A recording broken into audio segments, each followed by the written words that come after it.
बंगाल की खाड़ी के ऊपर बने चक्रवात आसनी के अगले कुछ घंटों में तूफान में बदलने के आसार हैं। इस चक्रवाती तूफान के प्रभाव से रविवार से ही अंडमान निकोबार में बारिश होने के साथ तेज हवाओं का सिलसिला जारी है।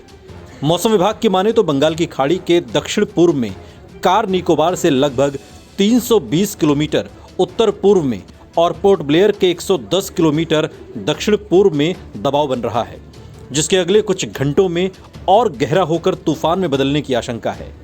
ये इस साल का पहला चक्रवाती तूफान होगा और इसे चक्रवात आसनी कहा जा रहा है। इस तूफान के चलते इस क्षेत्र में भारी से बहुत भारी बारिश होने की संभावना है।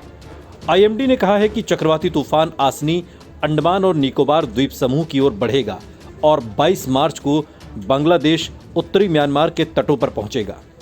चलिए आज अपने इस वीडियो में हम आपको बताते हैं कि साइक्लोन आते क्यों हैं। धरती के एटमॉस्फेयर में हवा होती है।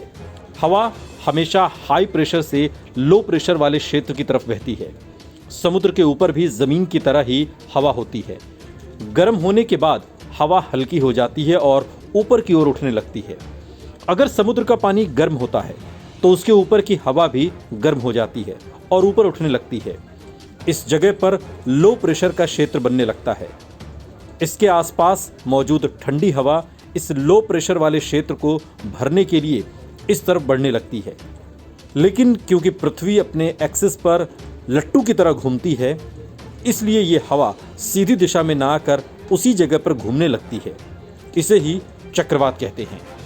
कैसे रखे जाते हैं तूफानों के नाम? चक्रवात आसनी का नाम श्रीलंका ने दिया है। सिंहल में आसनी का मतलब क्रोध होता है। आसनी से पहले आने वाले तूफान का नाम जवाद था। ये नाम सऊदी अरब ने दिया था।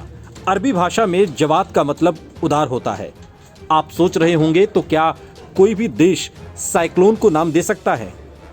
चलिए आपको बताते हैं कि कैसे दिए जाते हैं साइक्लोन के नाम। सबसे पहले साल 1953 में अटलांटिक क्षेत्र में चक्रवाती तूफानों के नाम रखने की परंपरा शुरू की गई थी। हालांकि हिंद महासागर में ये व्यवस्था साल 2004 में शुरू हुई। भारत की ही पहल पर हिंद महासागर में आने वाले 8 देशों ने चक्रवाती तूफानों को नाम देने की परंपरा शुरू की। इन 8 देशों में बांग्लादेश, भारत, मालदीव, म्यांमार, ओमान, पाकिस्तान, श्रीलंका और थाईलैंड शामिल हैं। तूफानों को नाम देने के लिए इन देशों ने फॉर्मूला तैयार किया। फॉर्मूले के हिसाब से इन 8 देशों में से हर एक ने 8 नामों की लिस्ट तैयार की। 64 नाम की इस लिस्ट में से सभी देशों को बारी बारी तूफानों को नाम देने का मौका मिलता रहा। इसमें भारत ने अग्नि, बिजली और आकाश जैसे नाम दिए हैं।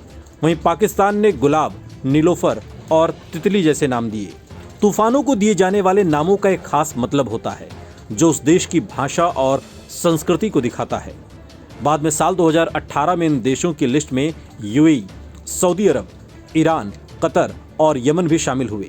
2019 में 64 नामों की लिस्ट खत्म हुई और तूफानों के नामकरण की प्रक्रिया में शामिल 13 देशों ने 13 नामों की नई लिस्ट दी। कुल मिलाकर 169 नामों की लिस्ट तैयार की गई। इन्हीं नामों में से वर्ल्ड मेट्रोलॉजिकल ऑर्गेनाइजेशन तूफान का नाम रखती है। इनका क्रम इनके नाम के पहले अल्फाबेट के हिसाब से किया जाता है। जैसे पहले बांग्लादेश, फिर इंडिया, ईरान, इसके बाद Maldives, Myanmar, Oman, Pakistan, Qatar, Saudi Arabia, Sri Lanka, Thailand, UAE और यमन। इसी फॉर्मूले के हिसाब से अगले चक्रवाती तूफान को सितरांग नाम दिया जाएगा। ये नाम थाईलैंड की ओर से दिया गया है। आपको कैसा लगा ये वीडियो? कमेंट सेक्शन में हमें ज़रूर बताइएगा। साथ ही देश और दुनिया की तमाम बड़ी खबरों के लिए देखते रहिए आज तक।